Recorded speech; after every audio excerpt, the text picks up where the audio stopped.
How's it going, guys? I am Dave from the KODO here with a new series I've been working on. It's called the KODO Chat, for lack of a better name for it, but that may change in the future. Basically, I'm here with a couple of guests or a single guest every couple of weeks to chit-chat about gaming news and information, recent releases, that kind of thing. This first episode, I'm here with one of my buddies I game with. We'll call him Freddy. But we're just kind of spitballing it with talk about some recent releases, some recent games we've been playing, and a bigger main topic being the physical versus digital gaming world revolution that's coming. So if you have any suggestions for future shows or some topics you want to hear us talk about or joke around about, leave them in the comments section. But hopefully you enjoy this new series. So just sit back, relax, take in the information, laugh with us, and like I said, let me know if there's any topics that you want us to bring up in future shows. Why don't we just jump right into the recent releases and upcoming games? I know you got Sekiro, and you weren't like super happy with it. What's your rating on a scale of 1 to 10? Well, you know, if I was IGN, I'd rate it now because I haven't beaten it, and I'd give it a 10. You've played it for 15 minutes, and you give it a 10 out of 10 must buy on every system. Yeah. I'm looking at Metacritic puts it at a must play, the Metacritic stamp of must play, and a 91, which is pretty high. I didn't know they did that. That's the first time I've actually seen that little stamp on a game was for Sekiro, Shadows Die Twice. Huh. No, it's pretty fun. It's just, you know, I like it because I'm a glutton for punishment, and I like those Dark Souls type games. And obviously, this is made by the same team. It's like Asian Dark Souls. Kinda. But this is a lot more vertical and faster paced than Dark Souls or even Bloodborne. So I feel like this is their first real attempt at something more like that. So I feel like they messed up some things. I know you and I talked about it a little bit, where the camera is the main problem for me, at least. Right. Yeah. So you're saying a faster pace, like less time to react, less time to plan out your movements. Where in like Dark Souls, you can kind of sit back and do it a little bit. Yeah. Yeah, because you're supposed to be up close and personal with all of the enemies. Just the whole point is to block, because you're supposed to. Every time you time your block right, it builds up a bar in there, you know, on the top of the screen. Mm-hmm. And when you build that up, you throw them off their posture, and then that gives you an opening to attack. So you have to be really quick. But when you're locked on, the camera shifts down a little bit, and it's, you know, it's harder to anticipate what they're going to do when they already have such a short, they have such a short animation. And that might just be a byproduct of them trying to speed up the gameplay. Yeah. So if Sekiro Shadows Die Twice comes out, you assume that would be fixed. I don't know what they'd call the next one. The way this one's worded, it looks like it's a sequel to something. No, it just means the whole point is that Sekiro means one-armed wolf, because you get your arm cut off, and they call you a lone wolf. So, and then it's Shadows is basically like a ninja, and you die twice. You can die twice before you have to start over. So that's the whole mechanic. Like, oh, because there's that resurrection thing. Yeah, so you die and then you come back, and then you die again, and then you're done. So like in Bloodborne and Dark Souls, if you the whole gimmick with that is that you die and you lose everything, and then you can go and find it again and get it back. But in this, you get a chance to come back and catch the enemy that killed you off guard. So a little bit of leniency with the aspect of the sped up game. You get a little bit of a forgiveness. Yeah, it seems like that's what they were doing. So would you rate it a must buy, a sale buy, or a red box. Sale buy being either on sale or used. I'd say red box if you're looking to get into this sort of self-loathing type of gameplay. The punishment. Yeah. That's sale buy if you're a casual Soulsborne fan. a fan of the genre. Yeah. That actually is a good segment into the next game I'm quite interested in, and that would be Cuphead coming out on the Switch. Farthead for the Stitch. That's a game I'm actually very excited for to come out on the Switch. I didn't get it for Windows or on Steam or whatnot. I don't have an Xbox, so it coming out on the Switch, and I've seen some gameplay of it, and it looks like it was optimized to run on the slower hardware of the Switch. It looks pretty good. Yeah. And at $20, that's a game that'll give you a lot of play time. Oh yeah, yeah, and that's gonna. People have compared that.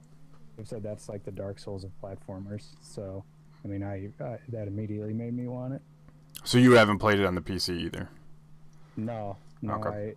I really wanted to play it, but I mean, I don't have an Xbox, and I don't really like to game on the PC. No. Just because I like to be a lazy piece of shit on the couch. Well, that you can do on the Switch. Yeah. I'm excited. I didn't believe you when you said it. I called you a liar. There was the news about Microsoft and Xbox wanting to get in on the whole Switch world, and then partnering up with them, and this is like the first step, because a lot of what helped get Cuphead done was the fact that Microsoft came in and provided some funding for them when they were kind of struggling and helped them push it out, and it obviously paid off. And Microsoft coming in and saying, "Hey, let's get in bed with Nintendo. Let's start this whole cross-console revolution where our stuff is on the other systems and vice versa." Which is funny because they used to be totally against that. They had no interest in that. It was always right. Them against the world. But you can't. They really can't do that. They can't play that game anymore because the console exclusives aren't enough to pull people to buy a specific console. Like I'm not gonna buy an Xbox for Halo. I'm gonna buy what my friends have. Yeah, the Xbox exclusives suck. Nobody wants them. Right. Like what just came out? Crackdown. Nobody wants that. Yeah, it's a decently fun game, but the replay value is just not there, especially for it to be a full price game. You play through it once and you're done. Yeah. But I mean, most people. My days of working at the game store, people are like, "What do I buy?" And it's like, "Well, what are your kids' friends playing?" It doesn't matter. Like if you buy a PlayStation and everybody's playing on Xbox, he's gonna be left in the dark. I mean, people are going. Most games are cross on every console, so it's just whatever is more convenient to play with the other people that they want to play with. And the game companies realize that, and they gotta get in on it. Yeah, it'll be interesting to see how long this goes on for. If they, if it just ends up being short-lived. Another one that is on my radar. You may or may not be interested in this. It's currently on Steam. It's My Time at Portia. My Time at Portia. It's coming out on the Switch soon. That sounds familiar. Oh. What's it about? It's similar to the name of the game just totally escaped me. The Stardew Valley. What's the one Stardew Valley's modeled after? Oh, yeah, okay. I did see something on that, and I remember thinking it looked like that. So, Matt's been playing it on the PC, and he's actually planning on getting it on the Switch as well. And Metacritic has its alleged release date as April 16th, but if you look at, the Best Buy and the GameStop sites, they still say the end of the year for their generic release date. But this one's like... it's one of those slower-paced games where you're gonna spend a lot of time messing around inside of it. That one I'm kind of excited for. Anything else that's on your radar in the upcomings? trying to think. I feel like no, not really. Just stuff that's already come out. Like I want to play Resident Evil 2, that remake. Yeah. And then I really want to play Devil May Cry. That one, I told you I Redboxed that one. That, in my opinion, I'm not like a diehard of the series. And this kind of falls in line the same with like Resident Evil 2. Like, I really enjoy the older game, so I don't want to spend $60 to get just a HD version of it. I'll wait until it goes on sale. And when I Redboxed Devil May Cry, it was the first one that I'd ever really played. Like, I own some of the older ones, but I never played them to the extent to getting a real opinion. But this one, it was fun, but it wasn't fun enough for me to say I'm gonna go spend $60 on this and play it. Like, I can wait until I get it on sale, kind of a situation. Yeah. But it was good, and it looks good. It looks great. Yeah, and it's got Mega Man's Buster in it. So that's cool. Mega Man. I don't know if the mechanic with that character's arm is new to the 5th one in the series, because obviously I didn't play the other ones. Oh yeah, well that much I know is new, because I always thought it was a cool series. I thought it seemed interesting, and I remember seeing a friend of mine play one of them, and I was like, "Oh, this seems really cool." Because he's pulling off crazy combos and getting S ranks and shit. Yeah, and that's like part of it, where it's your show off ability is built into it. Like, how extravagant can you get, which can be fun. It's not necessary, but it's definitely fun to mess around. Like, if you just want to go in and just beat up a bunch of demons for a while, you don't have to do it, but you can just get crazy. Yeah, but at that time, he was playing it on, like, they didn't have the HD re-releases or whatever. He was playing it on the PS2, and I didn't have one, so I wasn't going to go out and buy one to play it. Right. But, down the line, when I got a PS3, 4 came out, and I found it on sale at, like, Sears. It was $10, so I was like, I'll give it a try. And I fucking hated it. It was so bad. Is that like a fixed angle like in God of War, but really bad? Is that the Devil May Cry? Is it Devil May Cry 4, or is it like the one that they redid that's just called DMC? No, Devil May Cry 4 is just it's one of the mainline ones. So it's the one that takes place canonically right before 5. So you play a good portion of 4 as that guy with the arm, Nero. All right. And I guess he loses his arm at some point in 5, is what I heard. Well, they kind of, it's basically like the first thing you see when you boot up the game and after it's done installing is they're like, here's the lore behind it. Don't spoil it. Well, they show you what happened. It's like literally the first thing you see when you boot up the game. Like, they're like, hey, this is what happened. So, but like the whole gimmick behind it was, you have the ability to put on different types of arms that have different abilities. But yeah, I played the demo, so I played a little bit as him. So that, like, what I didn't like was, say you have like 4 or 5 different arms with you, you couldn't switch freely between them. They were kind of like, it was kind of like a magazine where the one you had on, you either had to use that or you have like an ability that makes it explode, and then the next one falls in line. Like, you couldn't just be like, I want to bring these 3 different types and just rotate in between them freely. It's the one you have on, and then once it's gone or it blows up, then you go to the next one, which I found to be annoying. I could get used to it, but I was expecting the ability to be able to switch between them, and it wasn't there. Yeah, I didn't like that, because I spent a good portion of the demo just trying to figure out how I'm supposed to cycle between them, and I didn't find out until later when I was reading an article that it's supposed to function that way. Yeah, like, I could do without. I did it like on accident, where like I think you hit like L1 and it explodes and does a lot of damage to whatever you're fighting, but now the arm's it's gone, and if you don't have extra ones, then you don't have that ability anymore. You still have your sword and your gun, but you don't have the arm, which is the main thing. To mispress. Oh yeah, definitely. And I actually had a little more fun playing it without any of the arms after I had used them all up. So it was an interesting mechanic, but I didn't like it. Yeah, I mean it's a good looking game, and it's fun. So in my mind, I'll pick it up when it goes on sale, or I can buy it used or something. I'm not I'm not diehard to that get one it. I'll definitely get when it's on sale. Like I usually try to wait until games like that where I know I want to play it, but I don't want to spend full price. I'll wait till they get to like $30. But that one I'd spend 40 or a little more. Yeah. I have like a ranking system where my main series games, so like my Pokemons or my Marios, I'll buy at $60. Then I have a set of games where $40 is the limit, where like Resident Evil 2 would fall into my $40 limit. I'll buy that when it hits the $40 mark.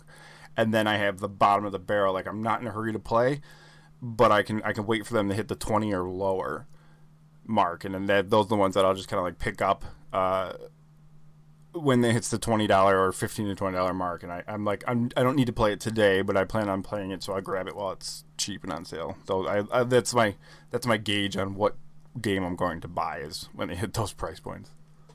Yeah, that's a good way to go about it. Yeah, I just don't have the time or I don't have the time to buy every game. You just gotta sleep less sleep. I wish I would love to not have to sleep. If you didn't have to, and you didn't have to sleep, like you took a pill and it just refreshed you. Or if sleep only required like an hour, like at midnight you lay down at 1 a.m. you wake back up and you know how much stuff you get done? It'd be crazy. Yeah, I know. It'd be great. Our world would be either so productive or so massively unproductive. So, would you rather have a monkey with a gun or a sword? Am I fighting it, or is it on my team? No, he's just there. He's with you. He's not gonna purposely try to hurt you. No, but they could turn. They're bad. I think a sword would be easier. Like if he turned on me, I could defend myself. Like a gun, like I don't know what's gonna happen, but a sword, I think I could defend myself against better. If in the case he turned on me, which I assume would happen because they always do. They're always like eating their owner's face and stuff. So. Yeah, that's good. It's a good answer. That's what everybody's been saying. I would pick the sword.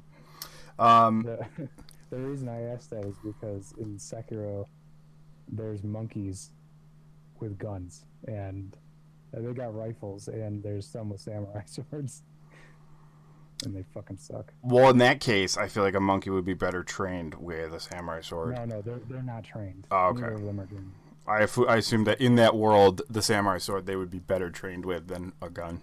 Oh yeah, in that world, but I'm not talking about like Sekiro world. Like if I bought a monkey today and they're like, here you get a free gun or a free sword, I think I'd still go with sword. Yeah, I would too, because you never know if that monkey, he could blow your head off on accident, and you know he's gonna put that gun in his mouth. Yeah. And just like and blow his fucking head off. I think there was one of those like cop drama shows where a guy went into his safe room and his pet monkey shot him in the safe room. And the cops came to figure out what was going on, and he was dead in the safe room, in like the panic room, and the monkey was chilling there holding the gun, just like pooping on the floor. That's really funny. I like that. So I don't know if that works as a segue, but we'll jump right into the main topic. The main thing. Okay, so the big news is Google Stadia. I don't want to talk necessarily about that console / whatever it's going to be. My question is the realm of digital versus physical. So you've got Stadia, which is boasting to be basically a console that does everything digitally, and then Xbox has made mention, or rumors have been made, of Xbox wanting to make a diskless, like an optical drive-less version of the Xbox, where you would just buy digital versions of everything. Yeah. What are your thoughts on that world?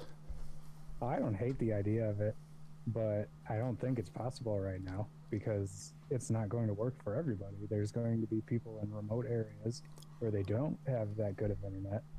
Not even remote. I would say a mile away from my house, I would have trouble in that world. Yeah, that's true. So I'd be okay with it moving in that direction, but as a collector, I like having physical. That's why I buy physical games 99% of the time. Yeah, that's Digital is definitely easier. Like, it would be great to have Animal Crossing when that comes out as like preloaded onto my Switch, Hmm. but I have collected every Animal Crossing game and I don't want to stop. And I also don't want to buy a digital version and physical. Right. So what they need to do, and this is something that they did with Sonic Mania, which was an amazing idea. They they created a collector's edition where it came with this awesome statue of Sonic on top of a Genesis, and it made the Sega noise. It came with a replica of an Sega. of an old cartridge that when you slide it open, there's a ring in it. It had a ton of cool stuff, but it came with a digital code. Oh, nice. So what developers need to do is start offering that, something like that, where you're getting the code, but you're also getting a cool case and like one other thing, Right. something like that. And I think that it that got experimented with, but I think it was done with the wrong system. When the PSP switched to the PSP Go, they Oh, I and remember they that. got rid of the ability to have the UMDs. People Hmm. that bought the Go that owned the PSP wanted to be able to play all their games that they had invested in. And what they Yeah. did was, if you owned the physical game, you could get a code. Like you had to prove somehow that you owned that physical game, and you could get a Huh. code for the digital copy on the PSP Go. The problem is that system more or less was kind of a flop. So that idea, I think, got kind of pushed back because of it being experimented with on a system that really didn't do well. Like most people are buying PSPs now just to hack them and To put mod retro them, stuff on yeah. them. In my mind, there's the aspect of, is my internet connection going to be healthy enough for me to be streaming games constantly? Like, if it's, I don't want to deal with the AOL days where, like, if if I'm on a game and something happens where my mom picks up the telephone and I dropped off of AOL, if something starts to download, somebody starts to download or stream like Netflix on my network, does my game suffer? I don't want to have to deal with that. But in my mind, more so than the network issues, is when I buy a game. To me, it's an investment rather than a purchase. So the way I equate it is like a burger is a purchase. I'm gonna Yeah. eat it. It's done. It's gone. I'm happy that I spent the money on the burger. But when I buy a game, I don't want to play it and then it's gone forever. Like if you sell a Yeah. system later on, those digital copies can't go with it. They're gone. But when I buy a physical game, even if I'm never going to sell that physical game, that has some monetary value. At even if it's $5, that's $5 off the price of another game. 10 years in the future, 20 years in the future. But a digital copy of the game that I paid the same amount of money for, which is ridiculous to me. Yeah. Uh, That's the kicker. That's what makes it ridiculous, is that they are literally charging the exact same price. That's so stupid. yeah, if they did a thing where they said, like, okay, here's Xbox digital. There's no optical drive, but say you want to buy Halo 10. Halo 10 physical is $60, but if you buy Halo 10 digital, it's $50 or something like that. It it should reflect the fact that there's no additional cost for manufacturing. There's no additional cost for physical Yeah. like stuff. But they don't do that. They mark it up the same. And when stuff goes on sale, the physical copies go on sale. The digital copies don't follow those sales either, which drives me nuts. Yeah, that's very frustrating because they're what was it? Oh, Dragon Quest. Like, that was a game that I didn't really care about having a physical copy of. I would have preferred to have it as a digital, Hmm. but that only went on a decent sale. I think it ended up being like $25 at Best Buy. And it's like, I would have loved to pay the $25 just to have it digital. Right. Yeah, and like, I'm having the same situation now with, so my Switch. I have like a 128 gig micro SD in it, like loading it up for the inevitable digital copies of things I buy. But for instance, like the Pokemon Let's Go games, I own one of them. I would like to buy the second one, but I don't want to buy a digital copy of it because it's gone. And Pokemon games tend to keep their value year after year after Oh, year, yeah. regardless of what they are. Just because it says Pokemon, they sell well later on. So I'm looking for another physical copy of, which is not hard to find, but a year later I don't want to spend full price on a Pokemon game in a digital version, and then that money is just literally wasted because I sell the system later on, or it breaks or something, whatever happens, the digital copy's gone. It's not worth anything. Yeah, for me, it wouldn't be that big of a deal, just because I tend to never want to get rid of any of my things. Right. I'm in that same boat too. I can see why that would definitely be frustrating. But like in the situation where something happened, like say like your kidneys died and you had to buy a new kidney or whatever, so you're like, I have to sell everything I own to buy a new kidney, whatever. It's an extreme example, but now this Switch you have that has 15 digital copies of $60 games on it, they're worthless. Whereas but with a physical copy of them, there's some monetary value to that. And it just it feels more of like a collectible to me when I have a case with a disc or with a cartridge inside of it. Yeah, exactly. And that's why I would really like to have that, like for me, because I don't plan on getting rid of the majority of my things, I can pick and choose.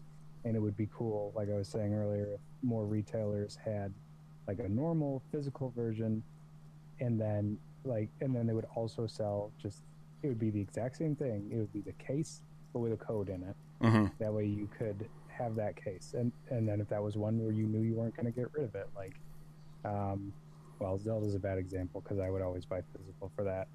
But like Sekiro, where I didn't really want the disc, but I would have liked to get the case and maybe, some other cool collectible things. Right. That would be like a throwing star, like you get like a throwing star with it.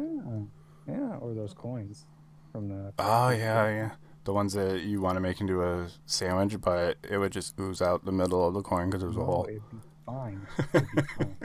Right down. You don't understand cookies. Thank you guys for tuning in. Hopefully you enjoyed this little chit chat, like a fireside chat I'm kind of experimenting with. If you have any topics you want us to go over or something, leave it in the comment section. We'll bring it up in the next show if I see those comments before the next recording. But this will be like a weekly or a bi-weekly thing, and hopefully you enjoy it. Let me know what you think in the comment section. Check out the channel for more tips, tricks, guides, and tutorials. And check out my Twitch channel. I'm streaming pretty much every night. Various games, but mostly Rocket League and some Pokemon here and there. But as always, guys, good luck and have fun.